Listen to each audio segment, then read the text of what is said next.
ओम शांति। आज का विषय है मन मना भव। मन मना भव का ये जो मंत्र है, ये जादुई मंत्र है। परमात्मा ने हम बच्चों को ये सबसे बड़े से बड़ा व्रत दिया है। जो व्रत शब्द होता है ना, ये बहुत आकर्षक होता है, क्योंकि हम भक्ति में भी देखते हैं, जैसे वो पानी का व्रत लेते हैं, पानी नहीं पीते या भोजन नहीं करते, तो किसी भी प्रकार के व्रत को लेने से शक्ति आती है, जो मानसिक दृढ़ता है वो हमें प्राप्त होती है, कन्विक्शन जिसको हम कहते हैं। तो बाबा समझाते हैं और बाबा कहते हैं कि जो उनका मुख्य फरमान है वो है निरंतर याद में रहो, मन मना भव। बाबा कहते हैं कि बच्चे इस देह को भूल, इस देह के सर्व संबंधों को भूल, देह के धर्मों को भूल, पदार्थों को भूल, एक मुझ बाप को याद करो। तो ये बाबा का मुख्य फरमान है। और बाबा समझाते हैं कि चाहे माया का कितना भी भयंकर रूप हो, बाबा कहते हैं ना कि ये 5 विकार भूत के समान हैं। तो कितने भी पावरफुल भूत हों, लेकिन इस मंत्र से हम सहज ही माया जीत बन जाते हैं। माया जीत सो जगत जीत बन जाते हैं। तो ये जादू वाला मंत्र है। जैसे वशीकरण वाले मंत्र होते हैं ना कितने सारे, तो ये सबसे बड़े से बड़ा सर्वशक्तिमान बाप का व्रत है। तो जैसे बाबा मुरलियों में कई बार एग्जाम्पल दे के समझाते हैं कि व्रत की बहुत महिमा होती है, जैसे उससे शक्ति मिलती है ना। तो फिर जब व्रत रखते हैं तो जाहिर सी बात है कि कुछ प्रिकॉशंस भी लेते हैं, तो उसका भी चिंतन करेंगे। जैसे आप डॉक्टर के पास जाओ तो वो आपको दवा के साथ अक्सर कुछ ना कुछ प्रिकॉशन भी बताते हैं, कुछ सावधानी, कुछ परहेज़ कि ऐसा खाना है, ऐसा नहीं खाना है, ये करना है, नहीं करना है, ताकि जल्दी सही हो जाओगे। बाकी जो दवा है वो करेगी अपना काम। इसी तरह से व्रत के साथ भी ये होता है। तो जैसे बाबा मुरली में कई बार समझाते हैं ना, पतिव्रता स्त्री का एग्जाम्पल देते हैं। तो क्यों देते हैं? क्योंकि वो भी एक व्रत लेती है और इसी वजह से उसके अंदर मानसिक दृढ़ता होती है, शक्ति होती है उसके संकल्पों में, कि संकल्प और स्वप्न में भी जो उसका पति है उसके अलावा किसी भी दूसरे पुरुष के बारे में सोचना या देखना जो भी है उसे पाप समझती है। तो इसी एनालॉजी को हमें बाबा के साथ यूज़ करना है।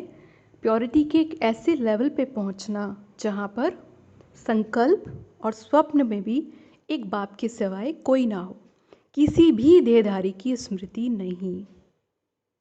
ये बहुत ऊंची मंजिल है। तो बाबा तो खुद ही कहते हैं बच्चे मासी का घर नहीं है, इसलिए रोज़ रोज़ समझाते हैं, रोज़ सावधानी देते हैं, रोज़ याद दिलाते हैं कि एक मुझ बाप को याद करो।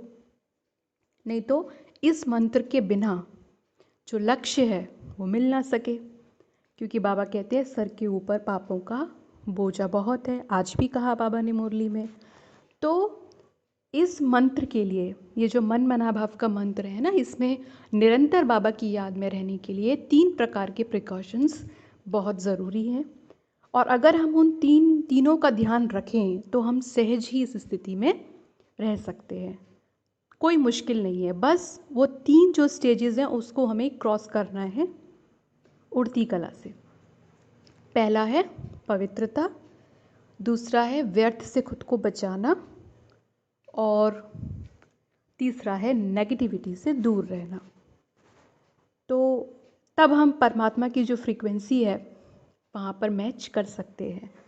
तो पहला तो पवित्रता, तो इसमें हमें हंस बुद्धि बनना है, यानी अपने भीतर ये अनुभूति, ये हम अपने अंदर धारणा करें कि मैं हंस बुद्धि हूँ, मैं आत्मा किसी भी प्रकार की गंदगी को आँखों के द्वारा यानी देखकर, पढ़कर, कान के द्वारा सुनकर या भोजन के रूप में किसी भी प्रकार से ग्रहण नहीं करती हूँ। मेरी बुद्धि का कुछ तो स्टैंडर्ड होना चाहिए ना। तो क्यों होना चाहिए स्टैंडर्ड? दुनिया के स्टैंडर्ड अलग प्रकार के हैं। हमारे स्टैंडर्ड क्या है कि जब इतने ऊंचे देवताओं के कुल से मेरा संबंध है, जब स्वयं सर्वशक्तिमान मेरे बाप हैं, तो मैं आत्मा कुछ तो स्टैंडर्ड रखूँ ना, कि हर कोई भी चीज़ कैसी भी लेवल की हो और मैं उसको देख रही हूँ, पढ़ रही हूँ, सुन रही हूँ। तो हंस बुद्धि बनना, ये है प्रिकॉशन, ये बहुत ज़रूरी है। फिर प्योरिटी में ये हो गई मानसिक पवित्रता। बाकी युगल होते हैं, उनके लिए तो बाबा कहते ही हैं कि जो पवित्रता है वो तो फिर सबसे इम्पॉर्टेंट है, प्राइमरी चीज़ है वो तो। उसके बिना तो फिर स्वप्न में भी मन मनावा हो ही नहीं सकता है, इम्पॉसिबल है। तो ये हमें ध्यान रखना है। फिर दूसरा है व्यर्थ से बचाव। देह अभिमान में जब हम गिरे तो हमारे अंदर व्यर्थ देखने के, सुनने के, व्यर्थ बोलने के, समय को नष्ट करने के इस तरीके के संस्कार पड़े, प्रदर्शन, परचिंतन, और उसमें हमने रस लिया। अब रस लिया, इंटरेस्ट लिया, तो वो पीछे पड़े हुए हैं, हमें खींचते हैं, क्योंकि उनका प्रभाव होता है बुद्धि पे, तो वो संस्कार हमें खींचते हैं। तो उसके लिए बाबा ने एक ही इम्पॉर्टेंट बात बताई है, वो है मुरली। सारे दिन में हम अपनी बुद्धि को ज्ञान रत्नों से भरपूर रखें, अपना उनका मनन चिंतन करते रहें, तो इससे सुख प्राप्त होता है। आपको सुख मिलेगा ना, तो आप मोटिवेट होगे। तो नियम प्रमाण नहीं, मजबूरी से नहीं, लेकिन आनंद मिलना चाहिए, और आनंद मिलता है। हम इस भावना से पढ़ें, हमें समझ में आना चाहिए कि हमारी इस पढ़ाई का लक्ष्य क्या है। कोई साधारण आत्मा की बात तो नहीं है ना, परमात्मा के महावाक्य हैं। तो मुझे पढ़ना है और मुझे आत्मा को इसमें एक्सपेरिमेंट करना है, कुछ प्रयोग करना है।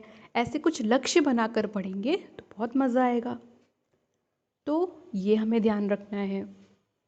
फिर तीसरा है नेगेटिविटी।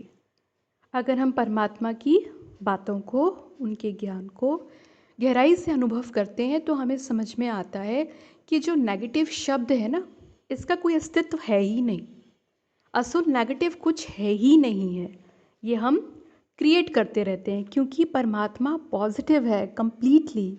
ज़िंदगी पॉजिटिव है, जो ड्रामा है वो पॉजिटिव है पूरी तरह से। ये बना बनाया खेल है, या कुछ भी नेगेटिव है ही नहीं। हम गिरते हैं और फिर उड़ती कला से वापस अपने लक्ष्य को प्राप्त करते हैं, अपनी देवत्व को प्राप्त करते हैं। तो ये बना बनाया खेल है एक, तो यहाँ पर नेगेटिव कुछ है ही नहीं, ये हमें समझना है। तो तीन जो ये बातें हैं, तीन जो ये चैलेंजेस हैं, इसको क्रॉस करके हम अपने जो मन मनाभाव का व्रत है उसमें सफल हो सकते हैं। तो इस पर हम ज़रूर आज ध्यान देंगे, क्योंकि ये बाबा का, आज भी बाबा ने इस पे हमारा ध्यान खिंचवाया है, और ये बाबा का मुख्य फरमान है, ये हम बच्चे जानते हैं। ओम शांति।